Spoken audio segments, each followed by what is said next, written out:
All right, guys, welcome back to the channel. I hope you guys are doing well. Back to let you know some of the stories making the rounds right at this moment.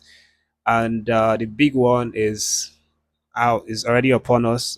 Tonight is the night that we get to see the new EPL season 2025-26 season kicks off, and Liverpool gets us on the way with a match against Bournemouth. 8 p.m. is the time for all the Liverpool fans in Nigeria. I'm sure they are going to want to uh, see how this one turns out. They're going to be very, very excited to see how all of their new signings, the Florian Wirtz, the Frimpong, the Kekes and all of that, how they play out and how they suit into life in the Premiership itself. But it's going to be unfortunate because we won't see any Nigerian player make appearance today, at least in the EPL, because we have other league playing starting their games. I think tonight as well. French Ligue 1, I think they have a game tonight as well. But tomorrow is the D-Day when we'll see loads of matches being played, and we'll see a couple of Nigerian players make appearances for their clubs in this new season. One of such games is Fulham versus Brighton. That game is tomorrow, 3 p.m. Nigerian time. And as we expect, Kevin Bassey and Alex Iwobi are supposed to be like some really foundational players in that team. We expect them to make appearance.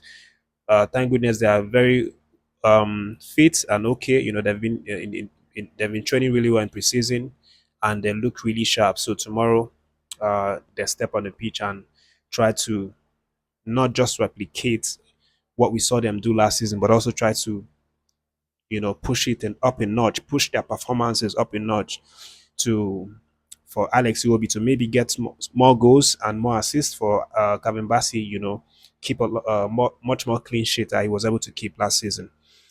But aside from that, I'm just going to let you guys know what's happening in the Chan Super Eagles camp. Of course, this one is really terrible because obviously we are not doing well. We lost two of our three group games. First one against defending champion Senegal. Then when I saw that, I'm like, man, it wasn't that bad. It was just 1-0, and after all, it was a defending champion, and the goal that they scored us was actually a mistake from our defender who couldn't read the ball. He couldn't read the pass well. He was guiding the ball for his goalkeeper, and the goalkeeper did not even understand. And before you know it, two of them were caught sleeping, and the attacker of the Senegalese side raced past the defender to tuck that one in. So it just kind of happened like that, and we were like, okay, I mean, nobody's above mistakes, so let's just cut them some slack and then hope for better performance next game. And then the next game came, that one was even the worst. We saw loads of mistakes everywhere. The guys were playing as if they are not trained together. It was so horrible. And at the end of the day, we made four solid mistakes that led to goals. So that was the last straw for us. And after we lost that game against Sudan 4-0, uh, by permutation or by mathematics or whatever you want to use to calculate it, it's impossible for we to come back from that. But we still have a last game to play on Tuesday. This game is against Congo. And despite the criticisms, Coach Eric Shell has still stepped out with the boys as usual. And their training session, I think that was held yesterday. They still have a couple of training sessions before Tuesday. But from the look of things, they show up in training just like usual, as if they have a hope of qualifying, which is obviously what we expected from professionals like them.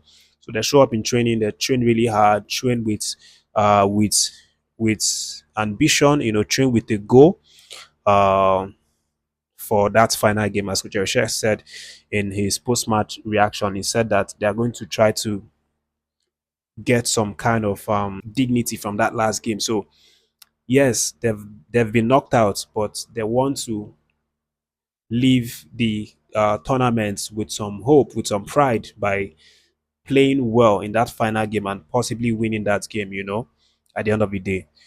So that's what's happening. There have been a lot of criticisms. A lot of people have been blasting the coach, both the fans, the top stakeholders, everybody's saying all kinds of things. This coach is not the coach that we need to have. He cannot get resolved with these guys. How do you expect him to get? Super Eagles across the line, for the World Cup series. And then all of these side talks, of course, the coach has heard a couple of them, and he's come out to say that people should not write him off. That he still has a chance. His team has a chance. The Super Eagles have a chance. We have four games to play, and they're going into that match to win all of them. That's what the coach has said. But apparently, it's not just the coach who's getting heated up by this, um, opinions from people, from these criticisms from outside.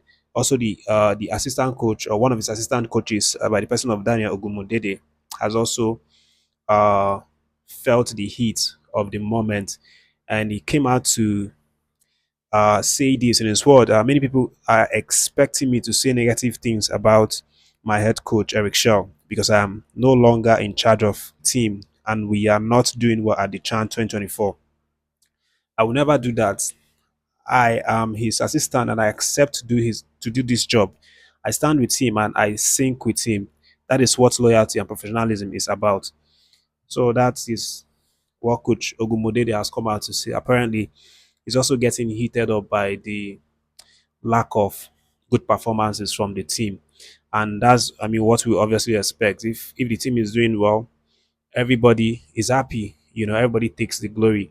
But if the team is not doing well, both the players and the coaches, everybody will be thrown under the bus and they will be hugely criticized, which is perfectly understandable.